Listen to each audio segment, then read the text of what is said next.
Tolong jabarkan jenis-jenis bid'ah.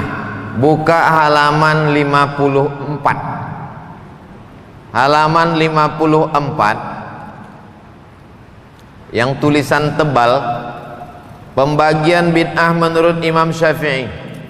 Qala Syafi'iyu, Imam Syafi'i berkata, al bid'atu bid'atani, bid'ah itu ada dua, mahmudatun bid'ah terpuji, wa mazmumatun bid'ah tercela.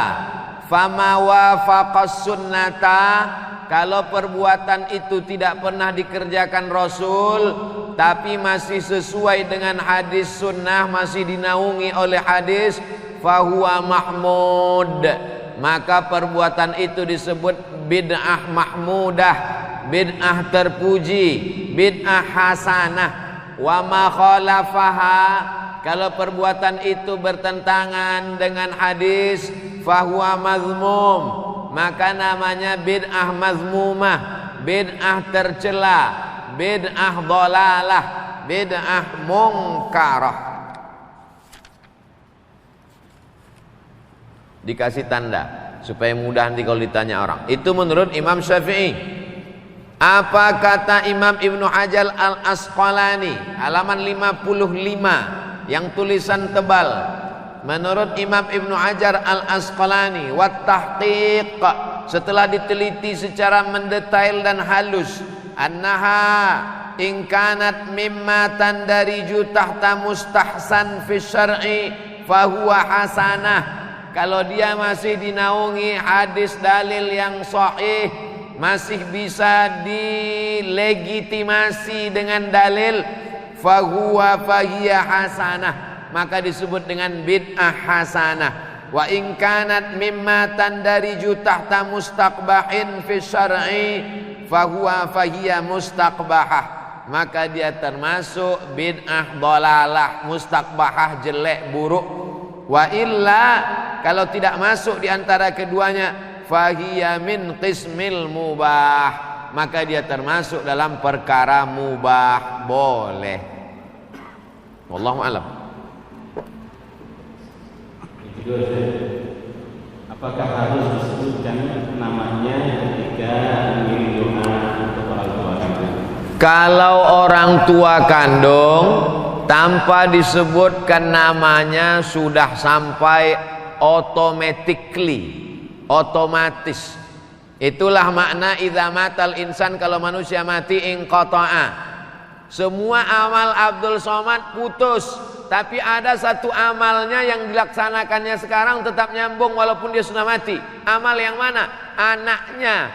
Amal anak saya nyampai ke saya, karena anak saya itu amal saya. Saya nggak ngerti Pak Ustadz, apa maksudnya anak Ustadz, amal Ustadz? Anak saya itu amal saya, karena kalau istri saya itu cuman saya tengok, nggak mungkin dia hamil. Paham? Amal saya, anak saya itu, maka amal dia mengalir ke saya tanpa disebutkannya binti. Beda sama orang lain. Kalau bapak mau ngirim Fatihah untuk saya, mesti sebutkan untuk almarhum Abdul Somad bin Bakhtiar Al-Fatihah. Nggak tahu binnya, bin Abdillah, hamba Allah. Abdillah, Abdurrahman, asal jangan bin Abdul Somad. Wallahu a'lam bishawab. Assalamualaikum. Waalaikumsalam. Bagaimana cara untuk meminta maaf kepada orang yang sudah meninggal? Nabi naik ke atas mimbar hari Rabu, meninggalnya hari Senin. Man kuntul jalattu lahu zahran, siapa yang pundaknya pernah kucambuk waktu aku nyambuk kuda, ternyata dia ada di balik kuda, kena pundaknya. Dia sakit hati, nggak nuntut balas. Haza zahri, ini pundakku, silakan balas. Cambuk. Man kuntu syatamtu lahu irdan, siapa yang kata-kataku kasar menyinggung perasaannya, waktu aku ngomong dia tersinggung. Haza irdi, ini harga diri Muhammad, silakan balas. Sahabat semuanya diam, nggak ada. Siapa yang ada uangnya ku pinjam, langsung tegak. Itu menunjukkan pundak bisa dimaafkan, hati bisa dimaafkan, tapi uang susah. Innalaka alayya thalatha darahim. Kau punya utang 3 dirham. Kata Nabi kepada Fadal, idfa' ya Fadal. Fadal, bayarkan hutang. Cari orangnya. Saya sudah nyari enggak ketemu Pak Ustadz. Waktu saya mau pergi haji takut mati di tanah suci, pesawat meletup meledak. Akhirnya saya cari Pak Ustadz SMP tempat saya makan bakwan dulu, bayar 3 makan 5. Ternyata tanah itu sudah dibangun mall Pak Ustadz. Cari sampai ketemu. Kalau enggak ada juga, hitung berapa angka bakwan. Kau makan bakwannya berapa kali? Libur cuma tanggal merah aja Pak Ustadz. Kau hitunglah berapa harga bakwan itu tahun 80. Jangan tahun 80 1000, sekarang bayar 1000 juga. Inflasi, tak sama nilainya. Hitung menurut harga emas, maka serahkan untuk umat. Karena umat ini satu. Hadhihi ummatukum ummatan wahidah. Kalau ada ahli warisnya bayarkan. Kalau tak ada ahli warisnya serahkan kepada lembaga yang dinikmati masalih ammah, kepentingan umat orang banyak. Bisa serahkan ke yayasan Masjid Jami' Al-Azhar. Kalau bingung tak tahu mau ditransfer kemana, nanti akan dibelikan untuk air sedekah. Jadi setiap 10 menit sekali ada iklannya. Air Masjid Jami' Al-Azhar. Nanti untuk kepentingan umat, ada orang puasa Senin Kamis, puasa Ayyamul Bait, puasa Ramadan, supaya dinikmati orang banyak. Adapun dosa yang terkait dengan perasaan, saya nggak ada utang Pak Ustaz. Terus apa dosamu? Dulu saya janjikan harus menikah dengan dia, ternyata ada yang lebih cantik Pak Ustaz. Maka tentang masalah itu mintalah kepada Allah. Ya Allah, aku ada silap dan salah dengan salah satu dari hambamu. Aku merasa sampai hari ini berdosa. Allahumma firlahu warhamhu wa'afihi wa'fu anhu. Kalau kau sanggup bacakan Yasin, khatamkan Quran, bacakan Al-Fatihah sebagaimana sudah kita belajari tadi, baik. Ampunkan dosanya, ampunkan dosaku kepadanya. Selesailah usaha kita. La yukallifullahu nafsan illa wus'aha. Kita tidak dituntut lebih dari kemampuan kita. Wallahu a'lam bishawab. Bila sholat jenazah dilakukan di masjid setelah sholat fardu, mana yang didahulukan, sholat ba'diyah apa sholat jenazah? Jenazah dipersilakan masuk, kata imam. Untung jenazah itu tak berdiri. Diangkatlah, dipikul ke dalam. Baru saja salam. Assalamualaikum warahmatullahi wabarakatuh. Assalamualaikum warahmatullahi wabarakatuh. Saking mau cepatnya imam, masukkan. Jamaah bingung karena dia menganggap kalau sholat jenazah nanti tidak bisa lagi ba'diyah, maka tetap boleh ba'diyah setelah sholat jenazah. Begitu dalam kitab-kitab mazhab Syafi'i. Ada yang alal faur, mesti segera, tapi ada yang alat tarakhi, waktunya panjang. Kalau sholat zuhur jam 12, sholat asar jam 12, jam 13, jam 15.30, maka waktunya tarakhi panjang. Itulah maka didahulukan sholat jenazah baru sholat ba'diyah. Habis sholat jenazah, setelah selesai dia sholat ba'diyah, maka hukumnya mubah, boleh. Mana yang alal faur? Jenazah. La tahbisuhu, jangan tahan jenazahnya.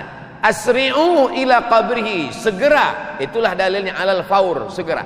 Sedangkan sholat ba'diyah bisa ditunda 5-10 menit. Saking ingin cepatnya supaya dia dikuburkan, supaya ketemu dia dengan kebaikannya. Wallahu a'lam bishawab. Assalamualaikum warahmatullahi wabarakatuh. Waalaikumsalam. Di halaman 219 ada pelapak kurma. Pelapak kurma tidak ada. Boleh diganti bunga atau bagaimana kalau diganti bunga? Di halaman 220 biasanya keluarga tidak ikut, padahal dimakan untuk memohon amal atau kebanyakan. Tapi mungkin yang pertanyaan pertama ini, jadi pelapak kurma di hadis saja, Ustaz, boleh nggak diganti dengan bunga? Innamal khamru khamar, wal maisir judi, wal ansab menyembelih binatang untuk berhala. Wal azlam, mengundi nasib. Rijsun, najis. Min amali syaitan. Yang ada dalam ayat itu cuma khamar. Khamar itu anggur diperas, dimasukkan ke botol, disimpan seminggu. Setelah melewati proses fermentasi, muncul zat baru namanya alkohol. Bukan bahasa Arab. Alkohol ini yang disebut dengan khamar. Khamar diambil dari kata khimar. Jadi kalau ada orang yang nakal tapi pernah ngaji, dia pakai sabu-sabu. Pas dipakai sabu ditangkap sama polisi, dibawa ulama. Kenapa kau pakai sabu? Tunjukkan dalilnya dalam Quran dan Sunnah. Mana ada ya ayyuhalladzina amanu jtanibu sabu-sabu? Tidak ada. Lalu dari mana dasar pengharaman sabu-sabu? Qiyas. Qiyas, dasar pengambilan hukum dalam Islam 10. Quran, hadis, ijma', qiyas, syar'u man qablana, saddu zara'i, qaulu sahabi, istihsan, istishab, urf. 10. Dari mana dasar pengambilan hukum narkoba, sabu-sabu, pil rohipnol, nipam? Quran tak ada, dalam hadis tak ada, dalam ijma' tak ada, dalam qiyas. Apa arti qiyas? Menyebutkan sesuatu yang belum ada hukumnya, dikiaskan kepada sesuatu yang sudah ada hukumnya, dengan melihat titik persamaan antara keduanya. Apa yang sudah ada hukumnya? Pelepah korma. Apa yang belum ada hukumnya? Bunga tai ayam. Apa titik persamaan antara keduanya? Sama-sama tanaman hidup. Bagi yang menyetujui qiyas. Kenapa kau tabur tadi bunga? Karena bunga juga adalah bagian tanaman. Kalau pelepah korma sebelum dia kering bertasbih, maka bunga-bunga juga sebelum kering bertasbih. Bagi yang menyetujui qiyas. Bagi yang tidak setuju dengan qiyas, dengan pelepah korma lain pun dia tak setuju. Karena menurut dia yang pelepah korma bertasbih hanya pelepah korma yang dicabut oleh Nabi itu saja. Adapun pelepah korma yang tumbuh di samping Masjid Jami Al-Azhar tak sama. Karena dia menolak qiyas. Dan itu biasa dalam perbedaan fikih. Orang yang ngerti fikih biasa. Kau setuju silakan, enggak setuju enggak usah buat. Wallahu a'lam. Yang berikutnya. Kenapa tahlilan untuk orang meninggal banyak yang menentang? Sering dibilang cukup 3 hari. Padahal pihak keluarga tidak merasa terbebani dan malah ingin mengadakan selama 3 hari. Apakah ada dalil yang menunjuk hal ini? Isna'u ta'aman li ali Ja'far li'annahu yusghiluhum. Kalau ada orang meninggal, buatkanlah makanan untuk keluarga Ja'far. Ja'far meninggal, istri anaknya susah. Jangan susahkan lagi dia dengan kedatangan kalian. Masakkan makanan. Hei istri Ja'far, hai anak Ja'far, kalian jangan lagi masak. Ini sudah kami bawakan masakan ayam penyet, lele, tahu goreng tempe. Minumannya Masjid Jami Al-Azhar. Dia memang setiap 10 menit mesti ada iklan. Begitu aslinya. Jangan sampai orang yang kemalangan itu sudah jatuh ditimpa tangga diterkam kucing. Maka tradisi nenek moyang kita zaman dulu pun begitu. Di kampung-kampung masih ada. Kalau ada orang meninggal, tetangga sekeliling itu ada yang bawa beras, ada bawa telur ayam. Nanti di dapur itu mereka buat dapur umum. Jadi aslinya jangan menyusahkan.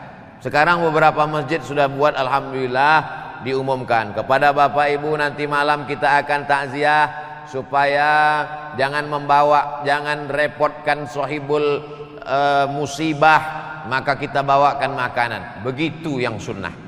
Adapun orang miskin sampai ngutang bubur kacang hijau, Karena kedatangan kita ikut berdosa. Adapun anaknya kaya, pulang dari kampung, dari Jakarta ke kampung. Kepada jamaah sekalian, ini sudah kita sediakan nasi kotak sebanyak 1000, maka dia mesti pidato dalam 2-3 patah kata.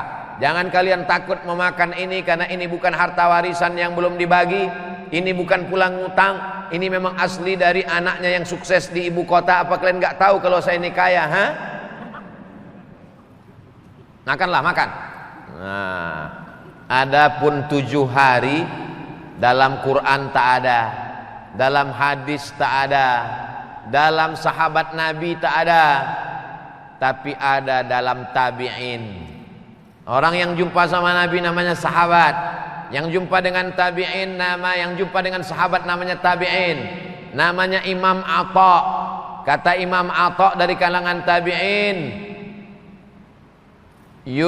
yustahabbu an yutasaddaqa lahu, dianjurkan keluarganya bersedekah makanan untuk orang meninggal itu, karena orang meninggal itu diuji selama 7 hari. Bukan ayat, bukan hadis. Jadi kalau ada orang bersedekah 7 malam untuk yatim, fakir, miskin, dipakainya pendapat tabi'in.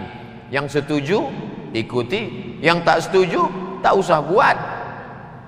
Bukan ulama kaleng-kaleng. Imam Atha ada di dalam nih, saya tak ingat halaman berapa, buka-bukalah, nanti dapat lingkar. Oh, ini yang dibilang Ustaz Somad kemarin. Wallahu a'lam bishawab.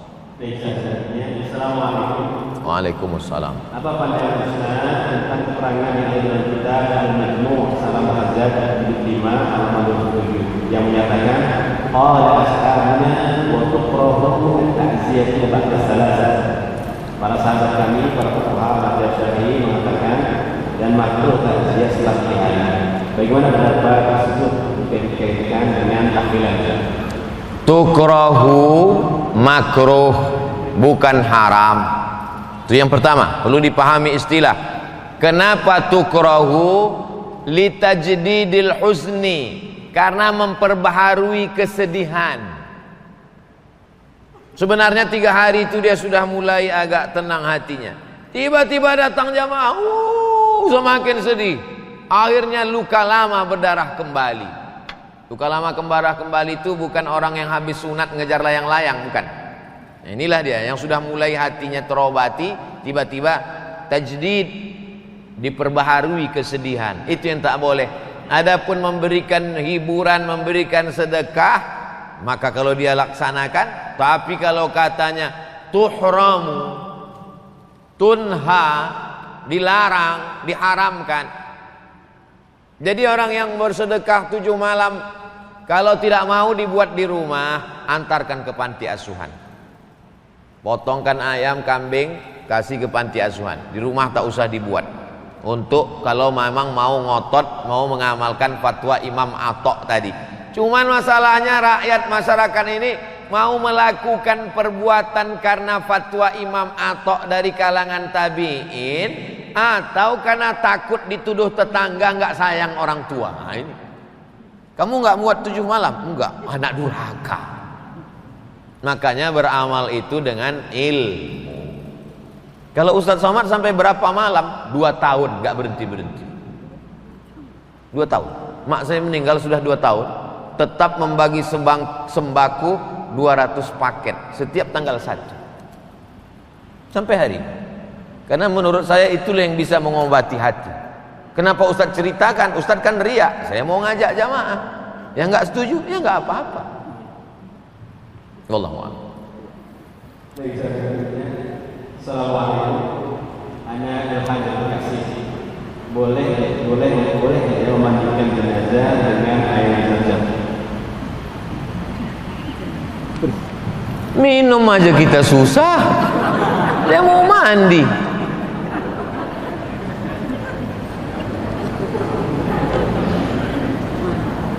Ma'u zamzam 5 syuribalah.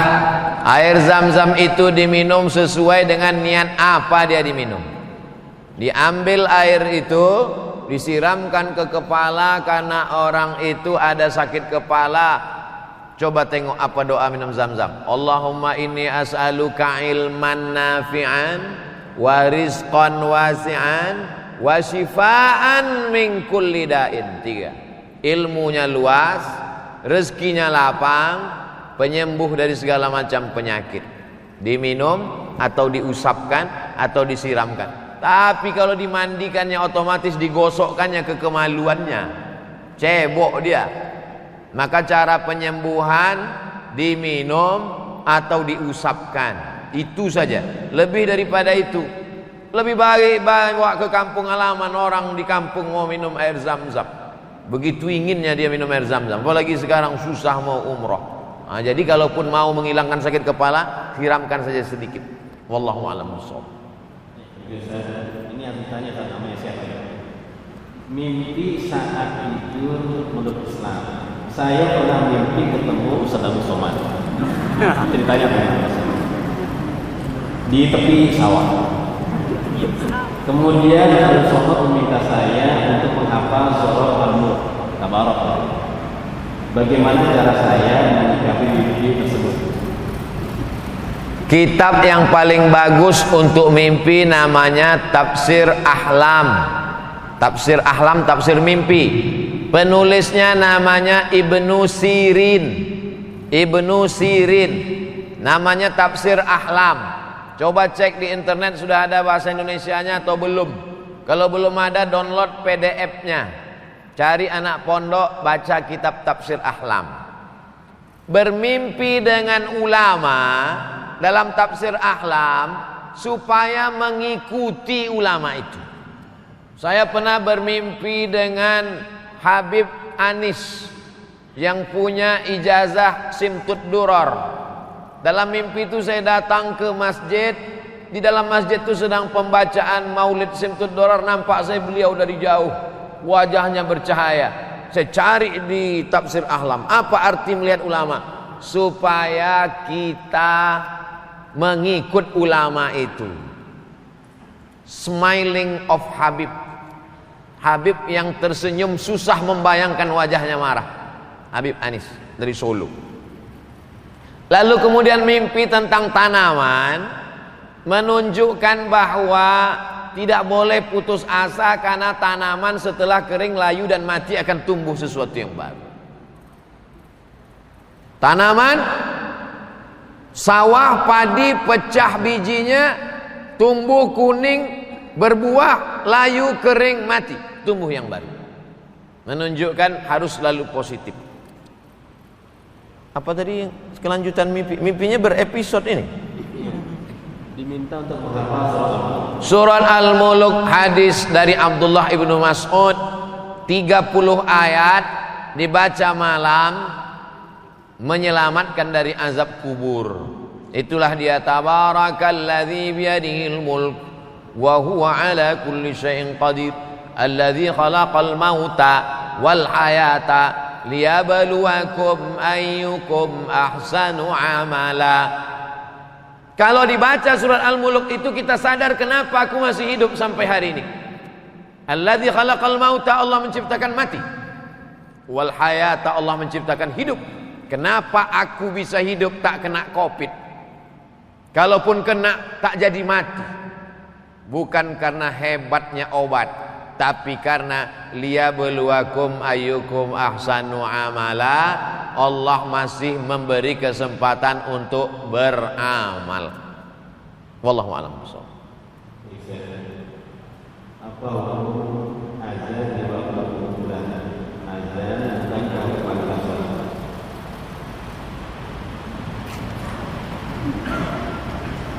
Nabi mengazankan anak Sayyidatuna Fatimah, namanya Sayyidina Al-Hasan, adiknya Sayyidina Al-Husain, adzanas shalah.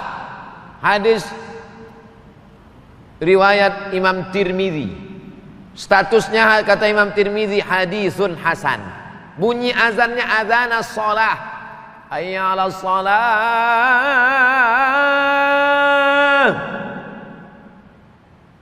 Mentang-mentang anaknya lahir jam 5, as-salatu khairum minan naum.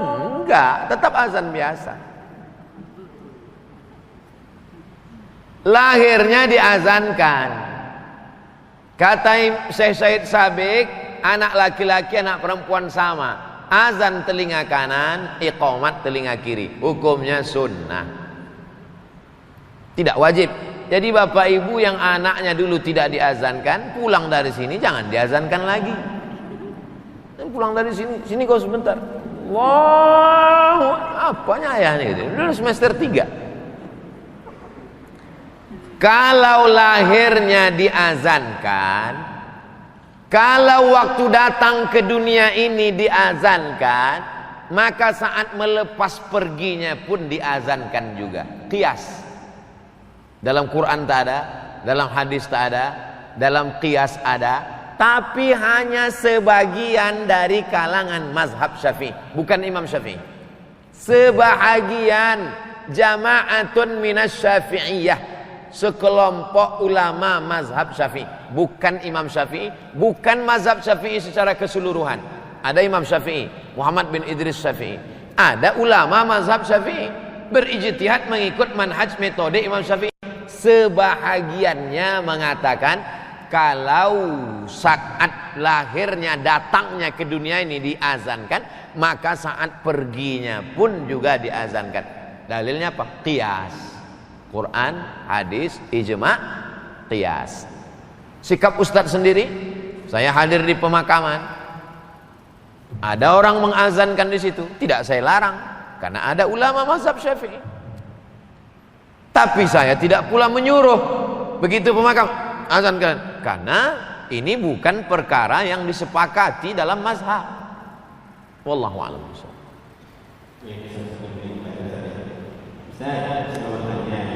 Saya mau bayar hutang, harganya naik juga seperti harga yang pertama. Kenaikan harga dilakukan sepihak menjual. Mana yang saya bayar? Harga pertama atau harga yang naik sepihak? Saya beli tanah bapak harganya 100 juta. Tapi karena saya baru punya uang 50 juta, maka saya bayar setengah 50 juta. Berarti saya berutang berapa? 50. Utang saya 50. Buka surat Al-Baqarah ayat 282. Satu halaman. Ya ayyuhalladzina amanu, hai orang beriman, idza tadayantum bidainin, kalau kalian menjalin transaksi utang piutang, ila ajalim musamma, sampai waktu tertentu, faktubuh, tulislah. Waliyaktub bainakum katibun bil adli, hendaklah diangkat seorang penulis yang adil. Wala ya'ba katibun ay yaktuba kama 'allamahu Allah, janganlah penulis ini enggan untuk menulis seperti yang sudah diajarkan Allah. Wastashhidu syahidaini min rijalikum, angkatlah 2 orang saksi laki-laki. Illam yakuna rajulaini, kalau tak ada saksi 2 orang, farajulun, 1 orang. Manusia itu yang dipegang cakapnya, kalau kambing yang dipegang talinya. Kalau manusia tak bisa dipegang cakapnya, ikat dia pakai tali. Dulu kau kan janji harganya 50, 100 aku utang 50, membayarnya tanggal 1 Mei tahun 2022, itulah dipegang. Itulah maka mesti ada saksi, karena kalau tak ada saksi dia akan ngeles, dia akan ngeyel. Maka perlunya ada saksi. Dipakai mana? Dibayar pakai akad yang pertama, kecuali ada kesepakatan lain. Hutang dibayar menurut harga emas, beda. Kalau saya ngutang ke bapak atau bapak ngutang ke saya, lebih bagus dibayar menurut harga emas. Kenapa? Karena duit kertas tak ada nilainya. Negara boleh mencetak kertas sebanyak emas di suatu negara. Kalau di negara Kesatuan Republik Indonesia ada 1 ton emas, maka negara ini hanya boleh mencetak sekian ribu juta lembar. Karena emas tak bisa dibawa berkeliaran, pemalsuan, banyak perampok. maka dikeluarkanlah pengganti emas, itulah dia uang kertas. Uang kertas tak ada harganya. Itulah makanya zaman Nabi jual beli itu dua, pakai emas dan perak. Emas namanya dinar, perak namanya dirham, sedangkan yang pakai barang namanya barter. Kata orang Medan barter, sampai ke Bekasi barter. Jadi pakailah harga emas, walaupun kita tidak pakai emas, pakai. Kenapa? Karena inflasi, harga jatuh terus. Dulu saat kami ke Mesir, beasiswa saya 162 pon. 162 pon itu $50. Tahun 1998. Begitu saya ke Mesir lagi tahun 2017, gonjang ganjing politik, $100 menjadi 1.900 pon. Coba kalau dulu saya ngutang 98 pakai uang, dibayar lagi, tak ada harganya. Nah, itulah pentingnya pakai nilai. Ini saran dari saya, pakai nilai emas. Saya yakin itu tadi bapak yang minta naik itu karena dia udah hitung-hitung. Wah, ini rugi aku nih. Cuma dari awal dia tidak jelaskan. Makanya dari awal itu mesti jelas supaya tidak konflik. Agama datang untuk menjaga hifzul aql, menjaga akal. Maka haram pakai narkoba, rusak akal. Hifzul nafs, menjaga nyawa, maka tak boleh membunuh. Hifzul ard, menjaga harga diri, maka tak boleh caci maki, sumpah serapah. Hifzul mal, menjaga harta, maka tak boleh tipu daya, bohong. Hifzul din, menjaga agama, maka tak boleh menista agama, murtad dan lain sebagainya. Datangnya agama Islam ini untuk menjaga. Tapi banyak orang kalau sholat ikut Allah, puasa ikut Allah, tapi kalau janji utang piutang, aku lebih pandai daripada Allah. Berarti belum syar'i. Udkhulu fis silmi kafah. Masuklah ke dalam Islam secara total. Dari mulai sholatnya, ibadahnya, muamalatnya, munakahatnya, siasahnya, politiknya, Islam. Wallahu a'lam. Baik, Bapak dan Ibu sekalian, kita kalau bersama satu jam terasa berapa menit saja. Masya Allah. Jadi itu masih banyak pertanyaan ya. Waktu kita sudah jam 2 itu ada 9. Jadi sudah ada 1 jam lebih kita sama lama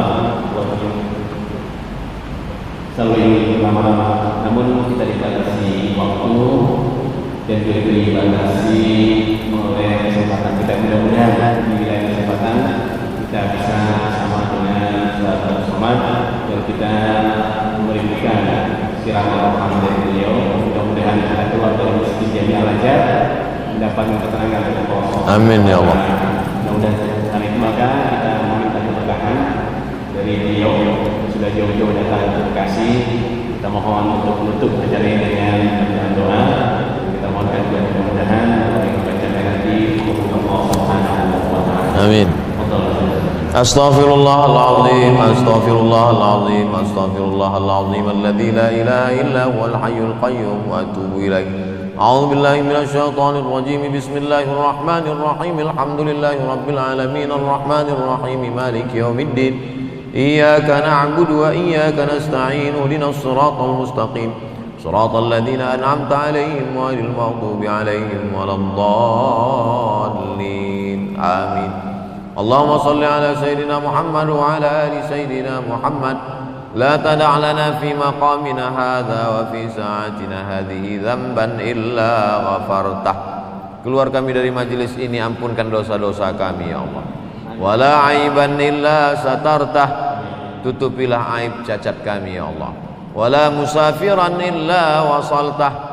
Sampaikanlah saudara kami yang musafir ke tujuan dengan selamat. Wala maridan illa syafaitah. Yang sakit angkat penyakitnya, sehatkan ya Allah. Wala mayyitan illa rahimtah. Yang meninggal dunia curahkan rahmatmu, lapangkan kuburnya, jauhkan dari azab kubur. Wala dainan illa qadaitah. Utang piutang tolong kami melunasinya ya Allah. Wala hajatan min hawaijid dunya wal akhirati laka ridha wa lana fiha salah. Segala hajat dunia, hajat akhirat baik bagi kami dan Engkau ridha. Illa qadaitaha wa yassartaha ya rabbal alamin. Mudahkan dan tunaikanlah ya Allah. Rabbana hab lana minas salihin. Jadikan anak kami anak-anak yang saleh dan salihah. Allahumma wafiqna lima tuhibbuhu wa tardah. Tanamkan taufikmu ke dalam hati kami supaya kami beramal dengan amal yang Kau cintai dan Kau ridhai. Rabbana fir lana dzunubana, ampunkan dosa kami. Wali walidina, kedua orang tua kami. Wali azwajina, pasangan hidup kami. Wali dzurriyyatina, anak keturunan kami. Wali man hadarana, semua yang hadir di majlis ini ya Allah. Wali ikhwanina alladzina sabaquna bil iman. ولا تجعل في قلوبنا غلا للذين آمنوا ربنا إنك رؤوف رحيم ربنا آتنا في الدنيا حسنة وفي الآخرة حسنة وقنا عذاب النار وصلى الله على سيدنا محمد وعلى آله وصحبه وسلم والحمد لله رب العالمين تقبل الله منكم منا ومنكم تقبل يا كريم. Selama menyampaikan ini banyak kata-kata saya tak berkenan di hati, menyinggung perasaan, kurang adab, tak hormat kepada profesor, guru kita, kepada yayasan, kepada jamaah. Saya Al-Fakir Abdul Somad mohon maaf. Kita tidak pernah berpisah karena kita senantiasa bersama dalam doa. Jangan lupa tetap doakan Ustaz Abdul Somad supaya mati husnul khatimah, mati dalam keadaan la ilaha illallah Muhammad Rasulullah SAW. Terima kasih, mohon maaf. Wassalamualaikum warahmatullahi wabarakatuh.